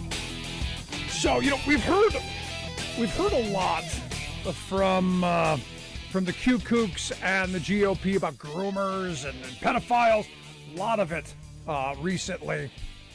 And it seems to me, as always, the people who are pointing the fingers and making these wild allegations about everybody being a groomer and everybody being a pedophile and all this seem to be the guys and the people, mostly guys, I'm going to go with mostly guys, doing exactly what they're claiming everyone else is doing. And you don't really have to look much further than what happened back in April in Tennessee as they tried to do away with the marriage age. Because, hey, old guys want to marry young girls, evidently. Because you never see it really the other way around, do you? No, but fortunately, that bill in Tennessee went down in flames, as it should have. And I keep coming back to this, especially with what happened in Ohio. The fact that you had a 10-year-old girl who was raped and you had people who were going, no, she should be forced to have that child. And you go, well, then you're going to force her into getting married. And all of this horrible. And I guess the same person who would want a 10-year-old to get married to a rapist is the same one who'd forced him to have a child. Very strange world we live in. And here to share some thoughts on child marriage and how horrible this is, especially given the backdrop of what happened in Ohio. I've asked Dawn Tyree to come talk with us. She's a child marriage survivor activist. She's the survivor relations person over at Global Hope 365. Dawn, thanks for taking time for us. Hi, thanks for having me. I really appreciate it. Let's start right from the start. I got to tell you, this is an angering topic for me. As a father of 2 daughters, the fact that there are, in this day and age, there are still child marriages going on. And I'm not talking about children marrying children. I'm talking about old guys going after young girls, kind of like, that representative in Tennessee. I got a real problem with it, and a visceral, angry response. And I know this is your story, your life. Help me here. Help me a little bit. Well, first of all, Tennessee, let's stay angry. What happened? Everyone's voices and their outrage subsided. Do they not know that child marriage is legal in 43 states today? It's practiced. And in 8 states, we have no minimum age to marry. We just passed legislation in Massachusetts last week that ended child marriage. That was one of the states that didn't have a minimum age for marriage. So I would like to hear the outcry. I was forced into marriage at 13 years old to a 32-year-old man that had been abusing me for 2 years. When I turned up pregnant, the fix-all for everyone was for us to get married. It saved him from a prison sentence, and it saved my parents from child abuse and neglect charges. I'm actually stunned, and it's one of these things as a parent. One, I can't imagine allowing my daughter to be anywhere near a 30-year-old man. That would that would end me up in jail, and you wouldn't have gotten pregnant or married. But how do we in this day? How does that still happen in this day and age? And who allow? I got so many questions. Help me here. Let's unpack it, please.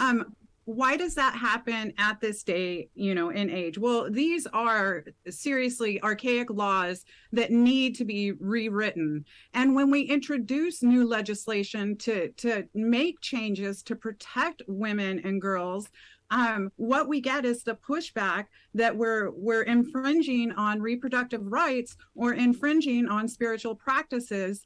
And let's face it, like back in the day when our, parents and grandparents and ancestors were younger, of course they married younger and the life expectancy was longer. And also it was in the best interest, of the couple for them to be married and him to support her. And we know now that that's not the truth. The moment someone under 18 gets married, she's going to drop out of school. So she's already forfeiting her education. She's 40% more likely to give birth to a second baby in 24 months. And that is exactly what happened to me. I was expecting my second child at 14 years old. This is real stuff. This is happening today in the United States.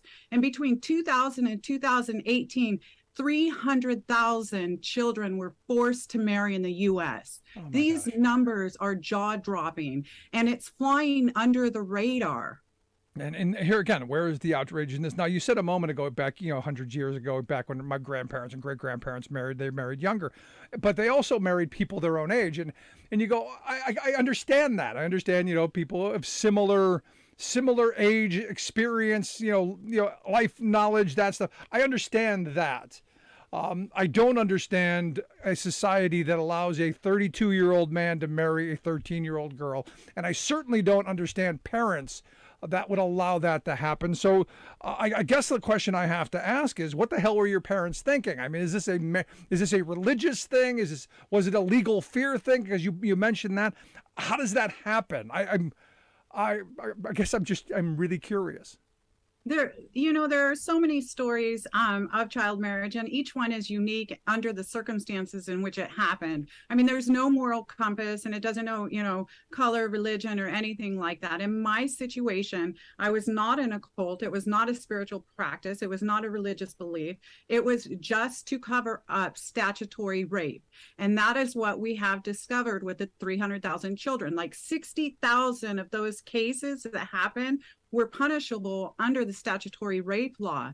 That's how it happens. And I honestly believe that there are well-meaning adults out there that make this decision thinking that the teenager is better off married because she became pregnant.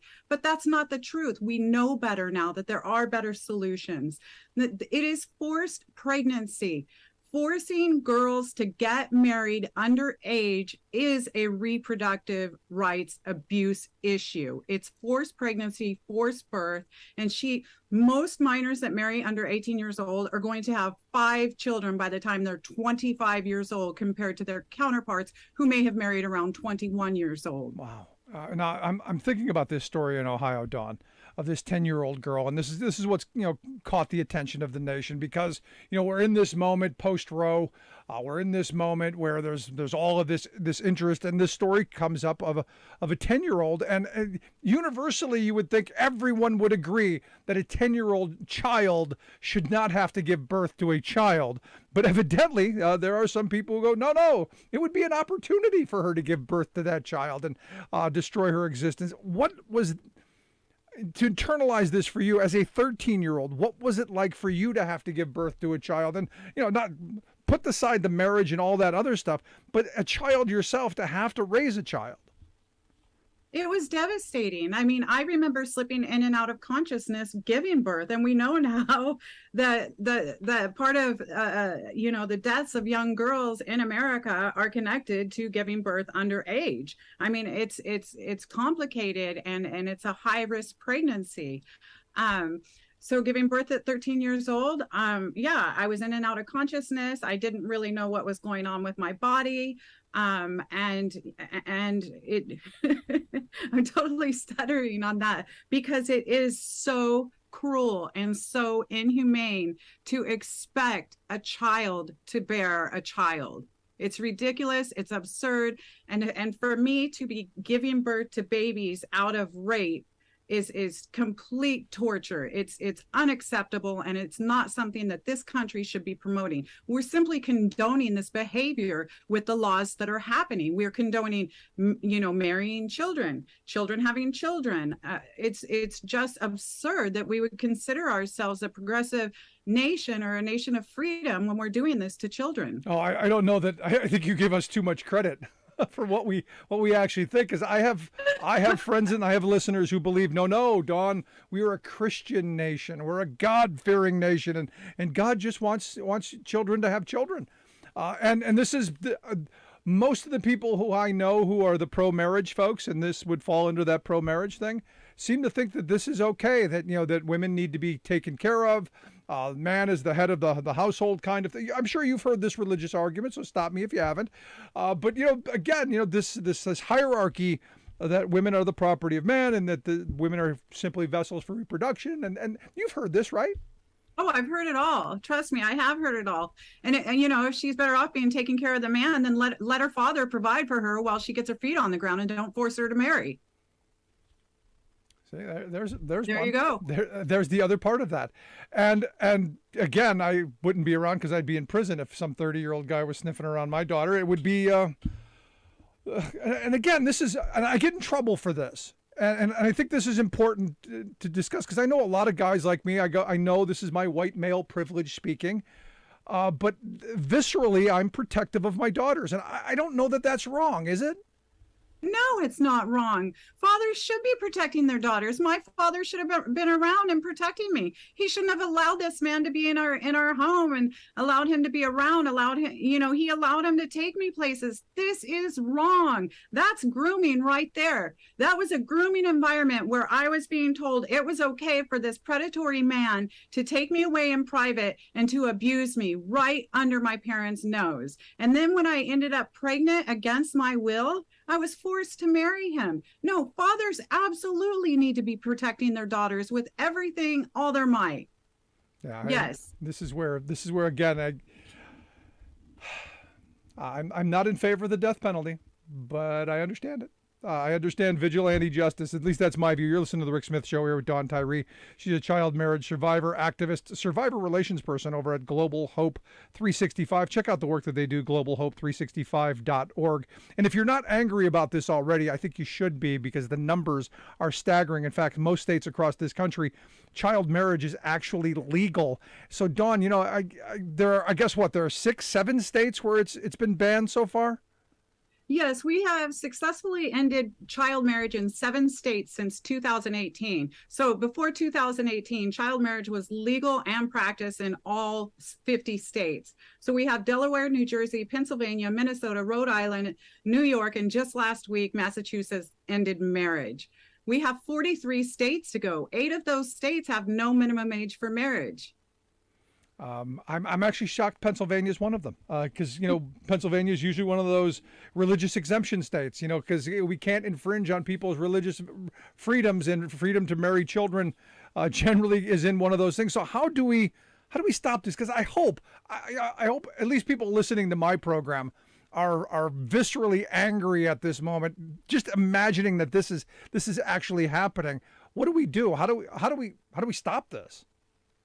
You have to, connect with the organizations that are working to end this human rights abuse issues, such as Global Hope 365, based out of California. We're working nationwide and globally. But I think one of the largest mistakes that people make is trusting Google.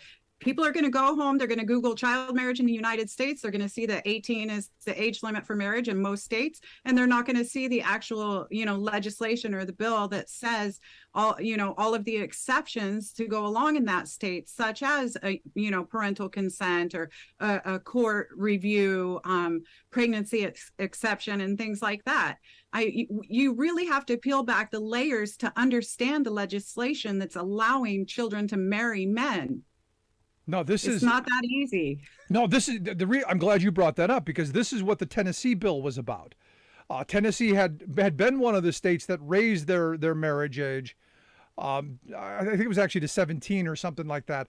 And then they wanted all of these exceptions. And hey, your local pastor could give you an exemption. Because, hey, got to have that religious exemption there. And they wanted to put all of these other, 13-year-olds can marry 32-year-olds. It's not a big deal as long as the pastor gives his blessing. I'm sorry, no, because what we usually find out is it's kind of those religious people who are doing this. These cultists seem to, I don't know, it correct me if you think I'm wrong, but it seems like a lot of these religious cult folks tend to go after young girls. They tend to, this kind of is kind of a central tenet. So this seems to be the wrong person to be giving that power to. Just my thought.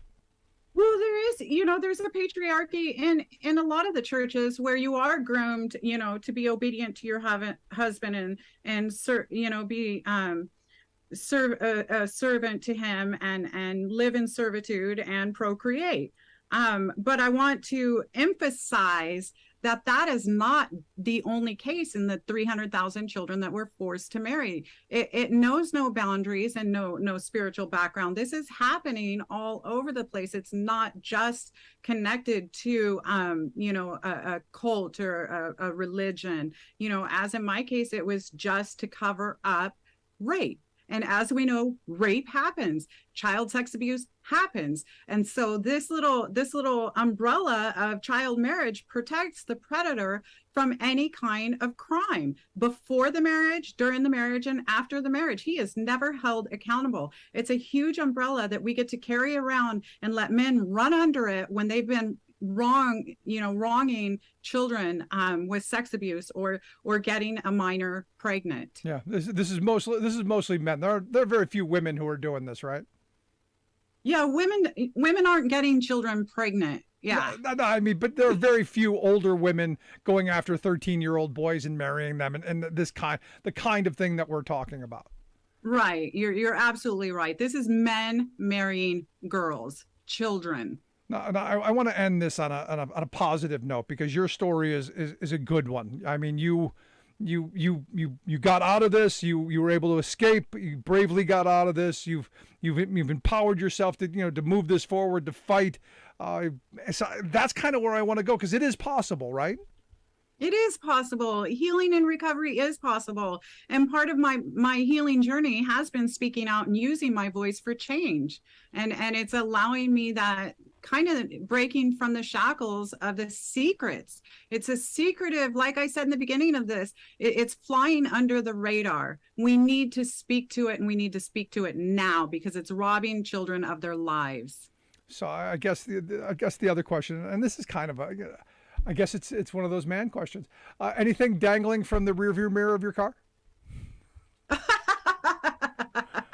No, you don't have to answer that. Never mind. That was kind of cruel and rude and oh, but appropriate, I suppose. No, look, there is the, for anyone who doesn't get it, figure it out later on, because most certainly that's well, I don't know. Castration seems to be too easy of a punishment. But Dawn, I appreciate you sharing your story, and I wish you the best in this fight to help to stop this horrible thing. And anything we can do to help, we're here to help. I hope folks will check out the website Global Hope 365. But Dawn Tyree, thanks so much for your time. Thank you. I'd love to hear your thoughts. Email me, rick@thericksmithshow.com. Am I wrong? Am I wrong that anger, violence, I'm generally not. Yeah, never mind. rick@thericksmithshow.com. Quick break, right back, stick around.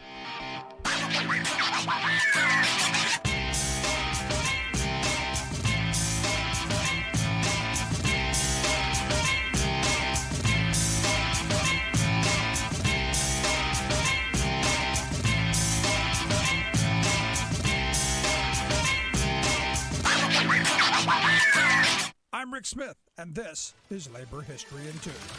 On this day in labor history, the year was 1881. That was the day the United Brotherhood of Carpenters and Joiners passed their first constitution at a meeting in Chicago. The meeting was organized by Peter J. McGuire. McGuire grew up on the Lower East Side of New York City. He became a well-known labor speaker and is credited with helping to found the Labor Day holiday. Representatives from 11 cities answered McGuire's call and came to Chicago. For 4 days, they debated and discussed their vision for a new union. In the end, they completed a constitution and general structure. They nominated McGuire as their first general secretary. At its founding, the new union had just over 2,000 members. It grew slowly, not even reaching 6,000 by 1885. Yet the union leaders remained determined. McGuire logged 18-hour days traveling to different cities, speaking, writing, and promoting the union cause. Then, in 1886, came the nationwide push for the 8-hour workday. On May 1st, carpenters marched in the streets with fellow workers in major cities across the nation.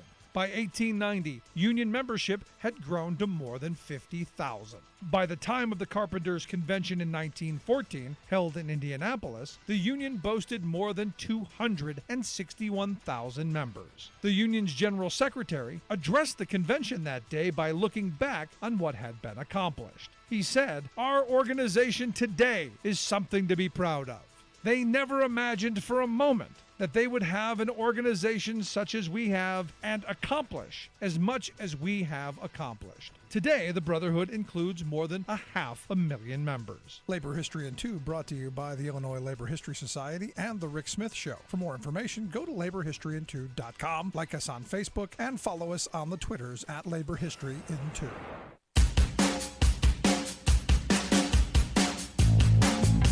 Welcome back to The Rick Smith Show. Check out our website, thericksmithshow.com. Questions, comments, something on your mind, you can email me, rick@thericksmithshow.com. I got to tell you, my head is still reeling from listening to Dawn's story. And, as I was reading, some of the reports and some of the interviews she'd given in the past, the details, and I didn't want to go into all of that and make her go through all of that horrible. Again, and I know that's what she does. She's telling her story because she wants people to understand how horrible it is. I don't think you need to hear the horrible details. The fact that a 30-some-year-old man has has knocked up a 13-year-old girl. And the bigger injustice, the people who are supposed to be protecting her are complicit. This is a struggle for me on so many levels, and this is why the law is supposed to be there to protect children. Because there's no 13-year-old, no matter, like when I was 13, I was a street kid. I was a toughie, and I was I wasn't ready for marriage. I wasn't ready for marriage at 25 when I got married the first time, and I wasn't really ready at 30. What was I? 30, 32 when I got married the second time. Wasn't ready for it. Wasn't mature enough. I can't imagine being 13 and going, this is the rest of your life. And oh, by the way, not only is this person the person you're going to spend the rest of your life with, oh, but by the way, your childhood is over. Now you have to raise a child. And being forced into that. And it's not even like you get to make the decision. At 13, you can't even make that decision. Because you don't even have the brain to make that decision. You don't have the maturity. You don't have the understanding of what the world has to offer. You have none of that. And the people around you, the people who are supposed to protect you, they're the ones who are supposed to be saying no. And this is where the breakdown of sane society, this is where I say all the time, you need a license to get a dog, but any idiot can have a child. Any lowlife, any degenerate can have a child. And sadly, most of them have multiple children. But again, I come back to, where I started with my conversation with Dawn is, angry white male, angry brain, man brain, viscerally responds with, I would do horrible things. And I don't even want to know what I would do. I mean, and I know, and I'm going to get angry emails, and you can email me, rick@thericksmithshow.com. I do appreciate the responses, because anytime I've said this in the past, I've had women go, no, you're just being patriarchal, and that's misogynistic, that you're going to take. No, these are my daughters. I'm protective of them. As I would be with my son, but not to the same level.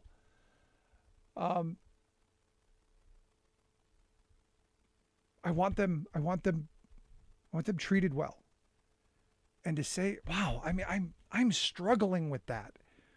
13 years old, being thrust into a marriage and then forced to have a child simply because we don't want to have to justify. Now, look, I could make the argument, well, he was a family friend, a trusted quote unquote uncle. We didn't believe he was violating our trust. I mean, that's an argument you could make to protect your child from having to go through years of abuse.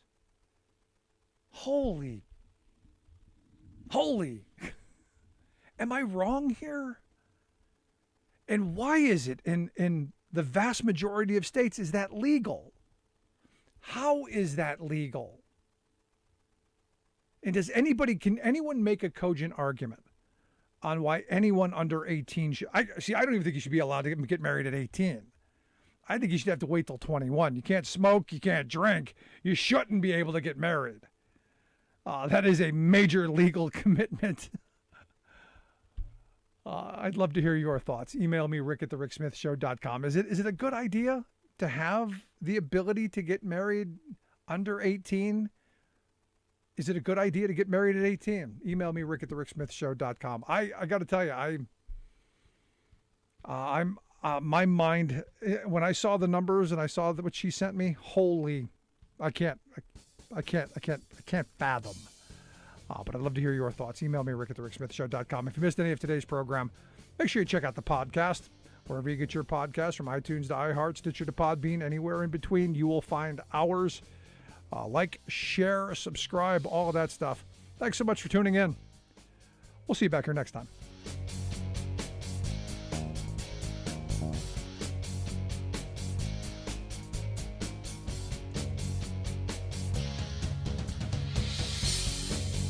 You've been listening to The Rick Smith Show. Email Rick at rick@thericksmithshow.com. Until next time.